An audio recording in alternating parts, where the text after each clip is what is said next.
چند لمحوں کی حاضری ہے اور اس کے بعد علامہ صاحب کا بیان ہے۔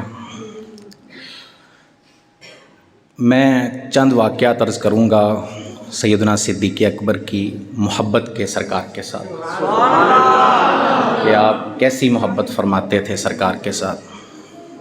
ایک دفعہ حضور علی وقار صلی اللہ علیہ وسلم بیمار ہو گئے۔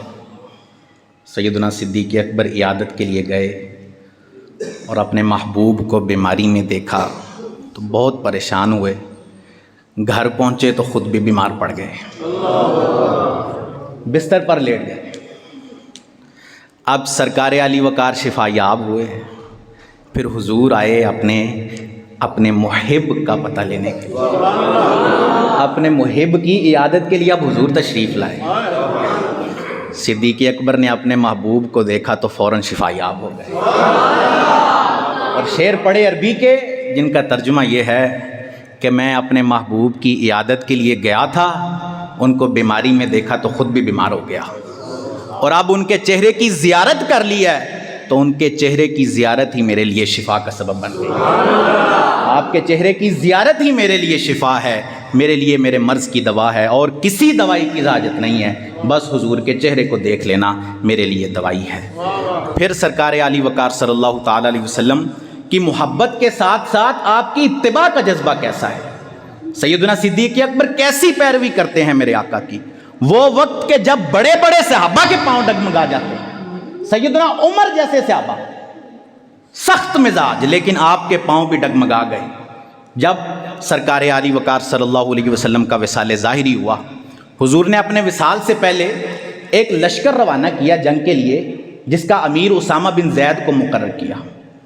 اب وہ لشکر ابھی تھوڑی ہی دور پہنچا تھا مدینے سے کہ پیچھے سے سرکار علی وقار کا وصال ظاہری ہو گیا۔ اب نئے نئے فتنے اٹھنا شروع ہو گئے اسلام کے اندر، کئی لوگ مرتد ہو رہے ہیں، زکوٰۃ کا انکار کر دیا، بہت سارے مسائل پیدا ہو گئے۔ صحابہ نے مشورہ دیا سیدنا صدیق اکبر کو کہ آپ ایسا کریں، وہ لشکر واپس بلا لیں تاکہ ہم مدینے کی تو اچھے طریقے سے حفاظت کر سکیں، کیونکہ اگر وہ لشکر چلا گیا تو یہاں فوج ہی باقی نہیں رہے گی، تو کیسے ہم حفاظت کر سکیں گے۔ صدیق اکبر نے کیا جواب دیا؟ سیدنا عمر نے یہ مشورہ دیا، صدیق اکبر نے کیا جواب دیا؟ کہا اے عمر، تمہاری ماں تم کو روئے۔ یہ جو ہے وہ بد دعا کا جملہ عرب میں استعمال کیا جاتا ہے کہ تمہاری ماں تم کو روئے۔ اے عمر، کس طرح کا مشورہ دے رہے ہو مجھے؟ یہ کیسے ممکن ہے کہ سرکار جو کام کر جائیں تو میں اس کو واپس لے لوں؟ یہ کیسے ہو سکتا ہے کہ حضور ایک لشکر کو روانہ کر دیں اور میں واپس بلا لوں اس کو؟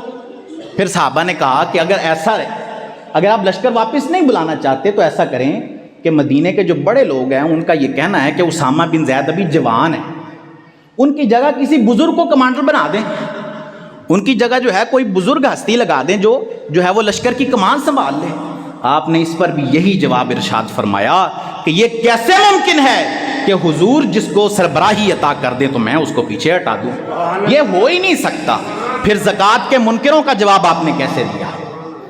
آپ کے پاس لوگ آئے اور انہوں نے کہا کہ ہم جو ہے وہ حضور کے زمانے تک زکوٰۃ دیتے تھے، اب چونکہ حضور یہاں نہیں ہے تو اس لیے ہم زکوٰۃ نہیں دیں گے، آپ جو ہے جو اپنے زکوٰۃ کے عمال ہیں، کام کرنے والے ہیں، ان کو واپس بلا لیں ہمارے شہر سے۔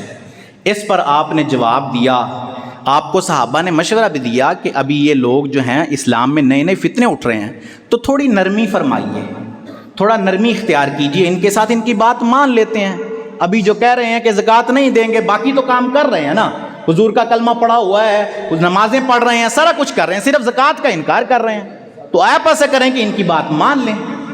اس پر صدیق اکبر نے ان لوگوں کو جواب دیا، کہا کہ اگر ایک رسی بھی تم حضور کے زمانے میں زکوٰۃ دو گے نا، میں وہ بھی نہیں چھوڑنے والا، میں وہ بھی نہیں چھوڑنے والا۔ اگر ایک رسی بھی تم حضور کے زمانے میں دیتے تھے وہ تمہیں آج دینا پڑے گی، کیونکہ جو سرکار حکم فرما جائیں ممکن ہی نہیں کہ اس حکم کو دوبارہ واپس کیا جا سکے۔ یہ اتباع کا جذبہ ہے صدیق اکبر کی۔ آج ہم صدیق کا نام لے رہے ہیں، سیدنا صدیق اکبر کا تذکرہ کر رہے ہیں، تو کیا ہم میں بھی ایسا اتباع کا جذبہ ہے؟ کیا ہم میں ایسا اتباع کا جذبہ ہے جو سیدنا صدیق اکبر کے اندر تھا؟ حضور کی اتباع کا جذبہ، جو اتباع آپ نے کر کے دکھائی، جو محبت آپ نے کر کے دکھائی ہے۔ شروع میں لوگوں کو اسلام جو ہے وہ ظاہر کرنے کی اجازت نہیں ہوتی تھی، لیکن جب تھوڑی تعداد بڑھی تو صدیق اکبر نے حضور سے کہا کہ آج ہم اعلانیہ جو ہے وہ کعبے میں جا کر عبادت کرتے ہیں۔ جب آپ وہاں جا کر عبادت شروع کی تو ہر طرف سے کافروں نے حملہ کیا اور لہو لہان کر دیا، صدیق اکبر کو بے ہوش ہو گیا۔ آپ کے والدہ آپ کو گھر پر لے گئیں، ہوش آیا، زبان پر پہلا جملہ جو آیا یہی تھا کہ میرے سرکار کا کیا حال ہے۔ اپنی حالت کی کوئی فکر نہیں، بس یہ پوچھا کہ حضور کا حال بتاؤ وہ کیسے ہیں۔ سارے لوگوں نے آپ سے کہا جن کی وجہ سے یہ پریشانی اٹھانی پڑی ہے، یہ ساری مصیبت آن پڑی ہے سر پر، ابھی بھی ان کا ہی نام لیے جا رہے ہو۔ والدہ نے کھانے کو حاضر کیا، آپ نے کہا میں ایک لقمہ حلق سے نیچے نہیں اتاروں گا جب تک اپنے محبوب کی زیارت نہیں کروں، جب تک اپنے محبوب کی حالت نہیں دیکھ لیتا ایک لقمہ نہیں اتاروں گا۔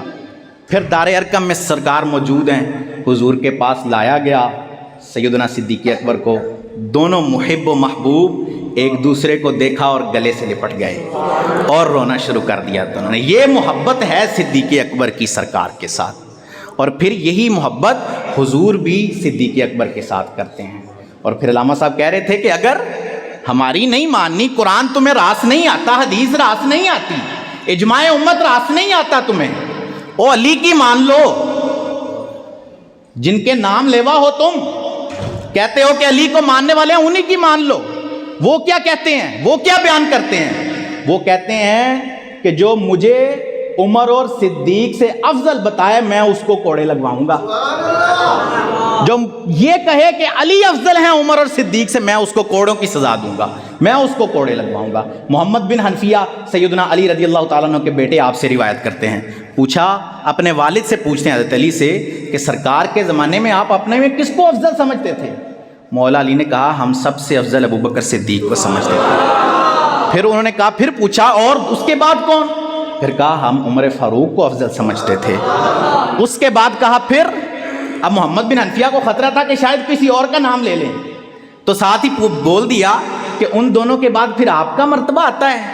تو آپ نے عاجزی اختیار کرتے ہوئے کہا نہیں، میں بس ایک ادنا سا بندہ ہوں اللہ کا، میرا کیا مقام و مرتبہ ہے۔ تو جو علی علی کرتے ہیں ان کو تو پھر علی کی بات ماننی چاہیے، خالی علی علی کرنے سے تو بندہ علی والا نہیں نہ ہوتا، علی کا عقیدہ بھی تو ہونا چاہیے جو علی کا عقیدہ ہے۔ اور وہ کیا عقیدہ ہے کہ صحابہ میں سب سے افضل سیدنا صدیق اکبر رضی اللہ تعالیٰ عنہ ہیں۔ یا رسول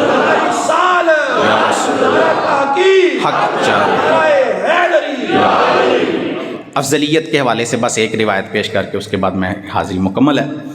سرکار علی وقار صلی اللہ تعالی وسلم نے کسی ایک شخص کے ساتھ کسی چیز کا معاملہ طے فرمایا، کوئی چیز خریدی اس سے، اور یہ طے ہوا کہ اس کی جو قیمت ہے وہ چند دن بعد ادا کی جائے گی۔ اب وہ شخص معاملہ طے کر کے حضور کی بارگاہ سے نکلتا ہے تو مولا علی سے ملاقات ہو جاتی ہے۔ مولا علی اس سے پوچھتے ہیں کہاں سے آ رہے ہو؟ تو وہ عرض کرتا ہے کہ اس طرح سرکار کے ساتھ معاملہ طے ہوا ہے اور جو ہے وہ چند دن بعد کا وقت طے ہوا ہے کہ اس وقت جو ہے قیمت ادا کی جائے گی۔ مولا علی نے اس سے کہا کہ اگر اتنے دنوں میں حضور کا وصال ظاہری ہو جاتا ہے پھر کس سے پیسے لوگے؟ پھر تمہاری قیمت کون ادا کرے گا؟ جاؤ پوچھ کے آؤ کہ آپ کے بعد کون دینے والا ہے مجھے۔ وہ جاتا ہے حضور کے پاس جاتا ہے اور حضور سے پوچھتا ہے کہ اگر آپ کا وصال ہو جاتا ہے تو پھر میں کس سے اپنی قیمت وصول کروں گا؟ حضور کہتے ہیں اگر میں نہ ہوا تو ابو بکر سے لے لینا۔ وہ واپس آتا ہے مولا علی سے، پھر ملاقات ہو جاتی ہے۔ مولا علی کہتے ہیں اگر ابو بکر کا بھی انتقال ہو گیا پھر کیا کرو گے؟ پھر جاؤ پوچھو جا کر۔ وہ پھر جاتا ہے، جا کر عرض کرتا ہے اگر ابو بکر بھی نہ ہوئے، کہا عمر سے لے لینا۔ وہ پھر آتا ہے، مولا علی کہتے ہیں پھر پوچھ کے آؤ اگر عمر کا بھی انتقال ہو گیا تو کس سے قیمت لوں گا؟ وہ جا کر عرض کرتا ہے، حضور کہتے ہیں اگر عمر بھی نہ ہوئے تو پھر عثمان سے لے لینا۔ وہ آتا ہے، مولا علی اس کو پھر واپس بھیجتے ہیں کہ جاؤ پھر پوچھ کے آؤ کہ اگر عثمان بھی نہ ہوئے تو پھر کس سے قیمت وصول کروں گا؟ اس پر حضور کہتے ہیں کہ پھر جو تمہیں بار بار میرے پاس بھیج رہا ہے نا اسی سے قیمت وصول کر لو۔ یہ افضلیت پر اس سے بڑی دلیل اور میں کوئی پیش نہیں کر سکتا۔ اللہ عز و جل سے دعا ہے کہ اللہ عز و جل ہمیں مسلک حق پر قائم رہنے کی توفیق عطا فرمائے۔ آمین بجاہ خاتم النبیین صلی اللہ علیہ وسلم۔ نعرہ تکبیر۔